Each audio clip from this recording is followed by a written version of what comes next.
Good morning बच्चों। आज हम 12th के सॉल्यूशन चैप्टर के टॉपिक्स के बारे में जानेंगे कि हमें क्या क्या पढ़ना है।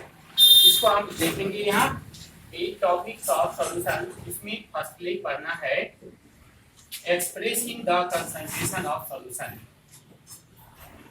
एक्सप्रेसिंग द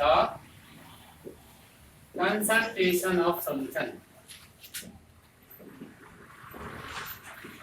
सॉल्यूशंस या इसको सिंपलीफाइड वे में बोला जाता है कंसंट्रेशन या concentration of solution. Concentration of solutions. दूसरा टॉपिक है इस कंसंट्रेशन ऑफ सॉल्यूशन के बारे में थोड़ा सा हम देखें। कंसंट्रेशन ऑफ सॉल्यूशन के बारे में आप 11th में भी इसको पढ़े हैं, जिसमें पढ़ना था कि परसेंटेज स्ट्रेंथ, जैसे percentage weight by weight strength, percentage weight by volume strength, percentage volume by volume strength, molarity, molality, mole fraction, parts per million, यह पढ़ना था। तो इसको हम यहाँ भी देखेंगे। यह 12th के लिए भी, 12th के पॉइंट ऑफ व्यू से भी इम्पोर्टेंट है और 11th के पॉइंट ऑफ व्यू से भी इम्पोर्टेंट है। तो दूसरा आता है इसमें अब सॉल्युबिलिटी। सॉल्युबिलिटी, इसमें सॉल्युबिलिटी में यह हमको एक विशेष रूल्स के बारे में पढ़ना है, स्पेशल रूल के बारे में पढ़ना है, जिसको हम हेनरी लॉ कहते हैं। तो सॉल्युबिलिटी। और थर्ड है वेपर प्रेशर। वेपर प्रेशर किसका? Vapour pressure, the vapour pressure of the solution, vapour pressure of solutions. Fourth है colligative property, colligative properties of solution and determination of molar masses. लेकिन हम यहाँ लिखेंगे केवल colligative properties of solutions. Solutions के colligative property. Colligative property of solution means that property of solution which depends on the number of particles or number of moles of solute present in a solution। मतलब ऐसे गुण जो, वैसे property William के जो क्या होते हैं, उसके कणों पर निर्भर करते हैं, उसके पार्टिकल पर निर्भर करते हैं। तो इसके बारे में जैसे कॉलिगेटिव प्रॉपर्टी ऑफ सॉल्यूशन हम देखेंगे कि क्या क्या है, कौन कौन होता है कॉलिगेटिव प्रॉपर्टी। इसमें ए में हम जानते हैं relative lowering of vapour pressure, relative lowering of vapour pressure, मतलब vapour pressure of solution lower than the solvent. B में पढ़ना है elevation of boiling point, elevation of boiling point, यानी किसी भी सॉल्यूशन का बॉइलिंग पॉइंट उसके सॉल्वेंट से अधिक होगा, और इसको हम डिनोट करते हैं डेल्टा टीवी द्वारा। और सी में पढ़ना है depression of freezing point, depression of freezing point, इसको हम डेल्टा टीएफ कहते हैं। उसके बाद डी में पढ़ना है osmosis and osmotic pressure, osmotic pressure.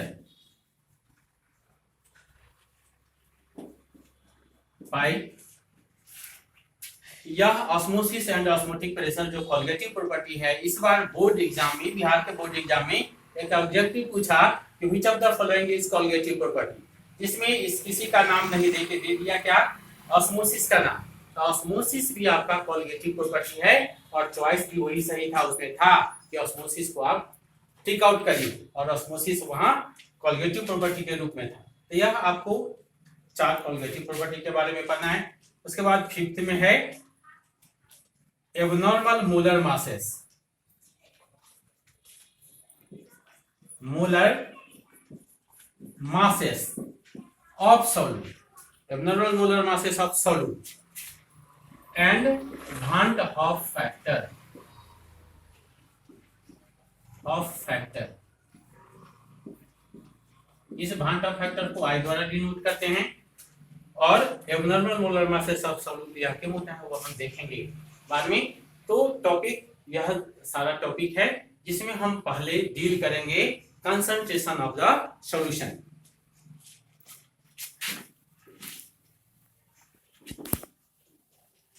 यह इंट्रोडक्शन क्लास में हम बोले हैं कि कंपोजिशन ऑफ द सॉल्यूशन को हम क्यों जानते हैं, कंपोजिशन ऑफ द सॉल्यूशन को, तो उसका यूटिलिटी, जो सॉल्यूशन का जो यूटिलिटी है या इंपॉर्टेंस है वह कंपोजिशन के द्वारा दिखाए जाते हैं। इसलिए हम देखेंगे क्या पहले कि कंसंट्रेशन ऑफ द सॉल्यूशंस, या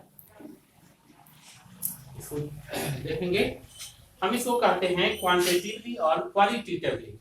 the composition of A solution, concentration composition of the solution can be described by its concentration। तो हम इसको, इस बात को हम लिखेंगे कि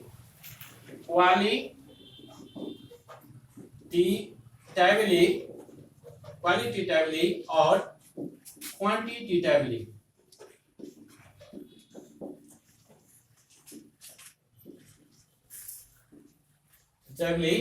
The composition of solution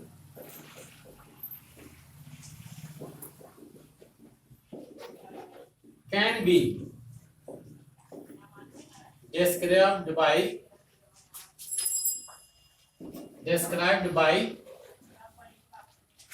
its concentration। It's concentration कहने का मतलब क्या, सॉल्यूशन के concentration.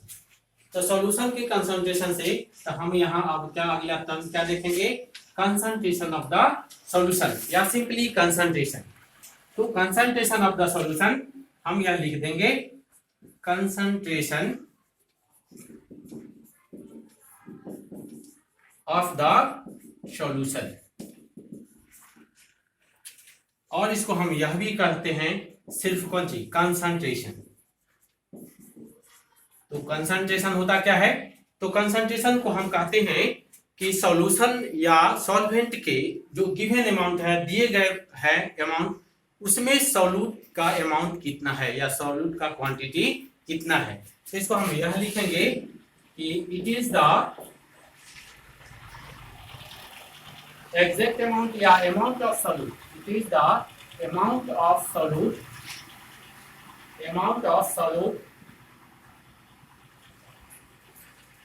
dissolves in given amount of solution or solvent। इसको लिख लीजिए कि कंसंट्रेशन क्या है, amount of solute dissolve in given amount of solution और सॉल्वेंट इज। देखिए यहाँ एक छूट गया, एक लिखेंगे it is the amount of solute dissolves in given amount of solution और सॉल्वेंट। यह होता है क्या, कंसंट्रेशन। अब हम देखे हैं क्वालिटेटिवली कंसंट्रेशन और एक देखेंगे क्वांटिटेटिवली कंसंट्रेशन। तो जो हम क्वालिटेटिवली कंसंट्रेशन ऑफ सॉल्यूशन के आधार पर सॉल्यूशन को हम कहते हैं कि यह दो प्रकार के। तो हम कह सकते हैं qualitatively the solution may be dilute and concentrated. तो हम यह लिखेंगे कि क्वालिटेटिवली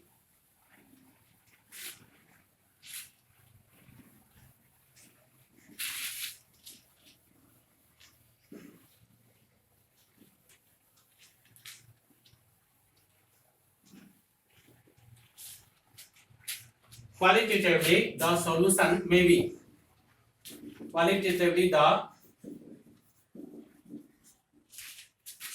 may be फर्स्ट में देखेंगे dilute solution.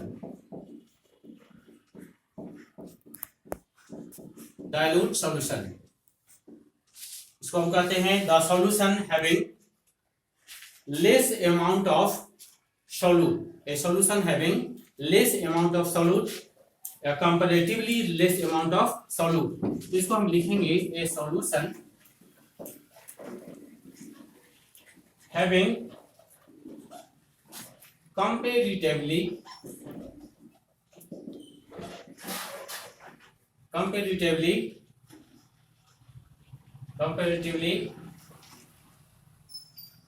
a small amount of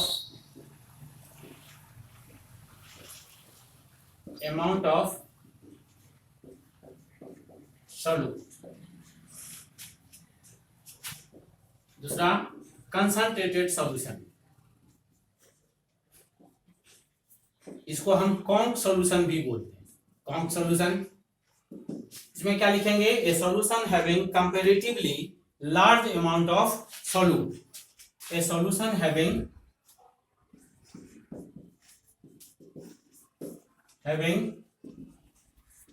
comparatively large amount of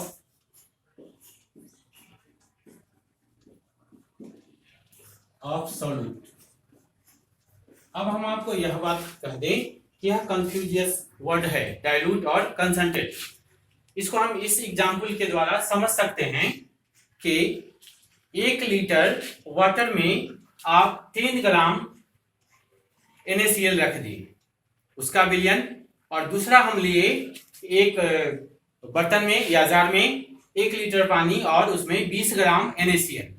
तो अब हम यह देखेंगे कि जिसमें सॉल्यूट की मात्रा यानी NaCl कम है और जिसमें अधिक है, एक जिसमें कम है उसको हम क्या कह देंगे? कंपैरेटिवली डाइल्यूट सॉल्यूशन हो गया, और एक जिसमें ज्यादा है NaCl उसको कंपैरेटिवली हम क्या बोल देंगे? Concentrated solution. तो यह कंफ्यूजन वाला वर्ड होता है और रियल मायने में हम इसको कंपेयर करके ही जानते हैं कि which one of the dilute solution और which one will be the concentrated solution. कौन डाइल्यूट होगा और कौन कंसंट्रेटेड होगा, इसको हम जानते हैं इसी कंपैरिजन के द्वारा। कंपेरेबल वर्ड है या एक दूसरे से। अब इसके बाद में जो है वह करना है अब आपको quantitatively the expression of concentration. तो हम यह देखेंगे कि quantitatively the concentration of the solution can be given in the terms of. तो हम इसको बात लिखेंगे quantitatively the concentration of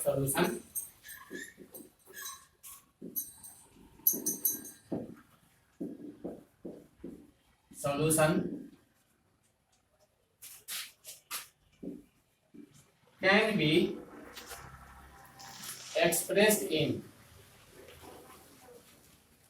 expressed और described भी हम लिख सकते हैं। expressed in the following terms।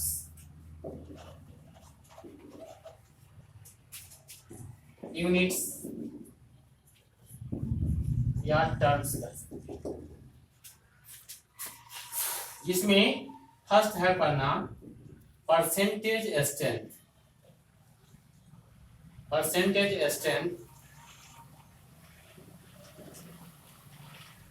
Of the solution.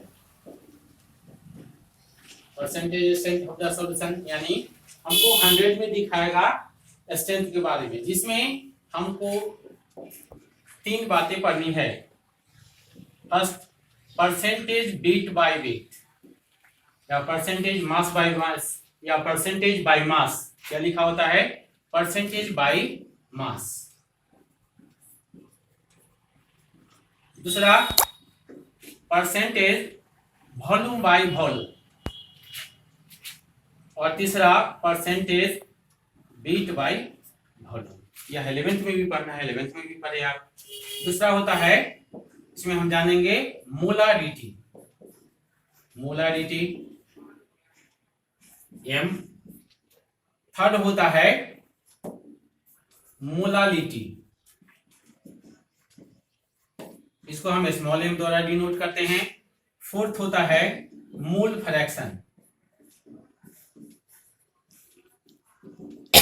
इसको चाय बोला जाता है, एक्स के तरह होता है कैपिटल और इसको चाय बोलते हैं। और फिफ्थ होता है पार्ट्स पर मिलियन, इसको हम ppm कहते हैं। और पीपीबी भी होता है, पार्ट्स पर बिलियन, तो पीपीएम। और 6 में नॉर्मलिटी, हम थोड़ा सा नॉर्मलिटी के बारे में भी बोलेंगे। यह ऐसे एनसीईआरटी में यह चीज नहीं है, और जो हमको इम्पोर्टेंट है हमारे लिए, हमारे बोर्ड के लिए, वह मोलालिटी और मोलालिटी मुख्यतः होता है, मोलालिटी और मोलालिटी। और कभी कभी मोल फ्रैक्शन के बारे में भी पूछता है। ऐसे सबों से पूछ सकता है, इसका कुछ ज्ञात नहीं रहता है, लेकिन हम जो जानेंगे मुख्यतः यह 3 के बारे में खूब अच्छा से जानेंगे। तो यह है कि आपका 1, 2, 3, 4 और 5, 6 यह जो दिखाए कि percentage strength of solution, molarity of solution, molality of solution, mole fraction of solution, ppm of the solution और नॉर्मलिटी, यह सारे यूनिट है कि हम कंसंट्रेशन को एक्सप्रेस कर सकते हैं इन यूनिटों में या इन टर्म में।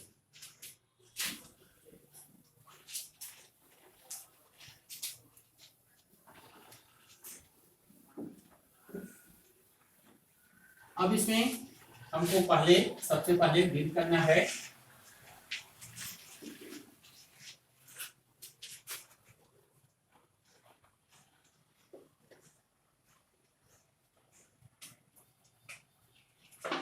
सबसे पहले अब हम डील करेंगे इसमें परसेंटेज स्ट्रेंथ ऑफ सॉल्यूशन। तो परसेंटेज स्ट्रेंथ करने से है कि solute present in 100 parts of the solution, parts of solute present in 100 parts of the solution called percentage strength। तो हम इस चीज को लिख लेंगे कि परसेंटेज स्ट्रेंथ।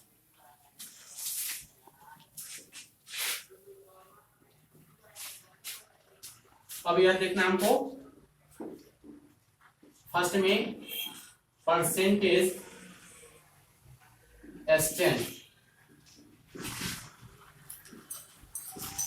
Percentage strength.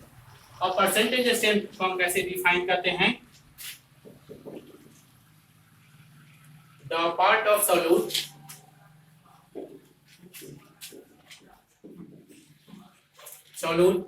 और पार्ट को हम अमाउंट में लिखते हैं, amount of solute dissolves in 100 part or amount of the solution।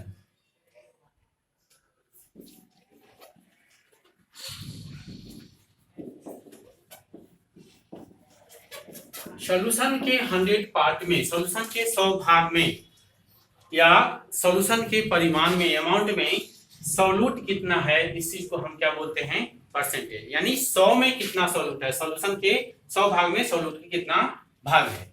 इसमें हम ए में अभी जस्ट बताया आपको, परसेंटेज वेट बाय वेट, यानी ऊपर जो है वह क्या है किसका? तो वेट ऑफ सॉल्यूट या मास ऑफ सॉल्यूट। नीचे क्या है? तो मास ऑफ सॉल्यूशन या वेट ऑफ सॉल्यूशन।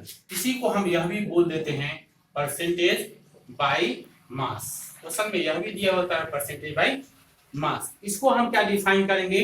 तो इसको ऊपर में वेट है, नीचे भी वेट है, तो हम उसको लिखते क्या है कि मास ऑफ सॉल्यूट या number of gram of solute dissolves in 100 gram of the solution. तो इसको हम बोल देते हैं परसेंटेज वेट बाय वेट। इसको लिखेंगे it is the number of gram या amount, number of gram of solute dissolves in 100 gram of the solution।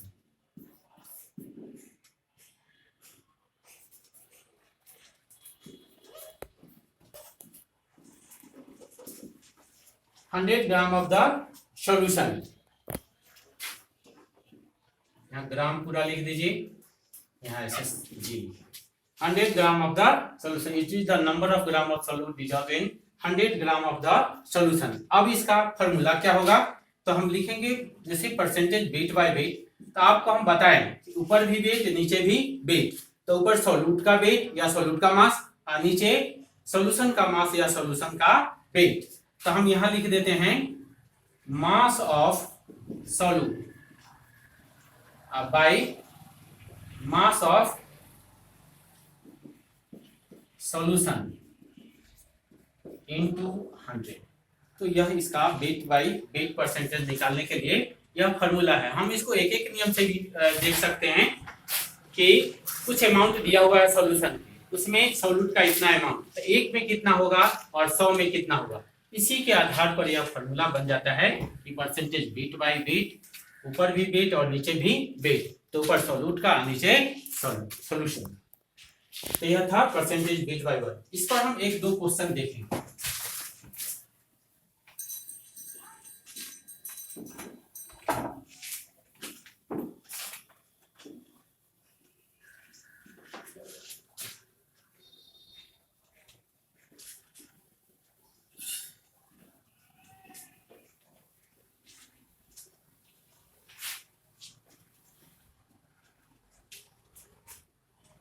Question इस पे एक देख लीजिए। 10 gram glucose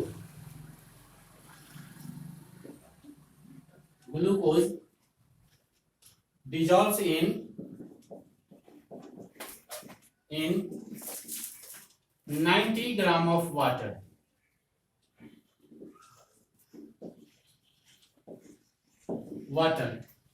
Find out the percentage weight by weight. Percentage weight by weight of the solution. Now percentage weight by weight strength of the solution. Strength भी कर सकते। अब देखिए, ट्राई करिए। 10 ग्राम ग्लूकोज डिजॉल्व है कितना, 90 ग्राम वाटर में, तो यह क्या हुआ, यह क्या है, सॉल्यूट, और यह क्या है, सॉल्वेंट। लेकिन जो फॉर्मूला में है वह सॉल्यूट का मास है और कौन सी, सॉल्यूशन का मास है। तो हम यहाँ जो फॉर्मूला लिखेंगे बनाने के लिए सॉल्यूशन के लिए इसको, तो इसके सॉल्यूशन के लिए, तो यह क्या, मास ऑफ ग्लूकोज आप लिख सकते हैं, मास ऑफ ग्लूकोज। तो मास ऑफ ग्लूकोज यह क्या है, सॉल्यूट है। मास ऑफ सॉल्यूट बराबर कितना हुआ, 10 ग्राम। और मास ऑफ सॉल्वेंट यह क्या है, मास ऑफ सॉल्वेंट या mass of water, water solvent है, यहाँ सॉल्वेंट है, यह कितना हुआ, 90 ग्राम। अब यह इससे सॉल्व नहीं होगा क्वेश्चन, सॉल्व किस चीज से होगा, तो हमको निकालना होगा क्या, मास ऑफ सॉल्यूशन।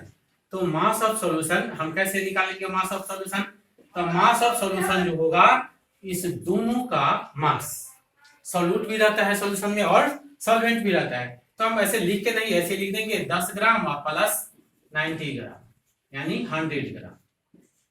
इसमें ऐसा कुछ नहीं कि 90 ग्राम, हम 100 ग्राम भी ले सकते थे, 200 ग्राम भी यहाँ ले सकते थे, तो 100 ग्राम हुआ। अब इसको लिख दीजिए परसेंटेज वेट बाई वेट। अब इसको लिखेंगे ऊपर क्या, मास ऑफ ग्लूकोज हम एमटी करके लिख दे सकते हैं, मास ऑफ सॉल्यूशन हम एमएस करके लिख दे सकते हैं, इनटू क्या 100। अब यह कितना हुआ, ऊपर में दिया हुआ है 10 बटा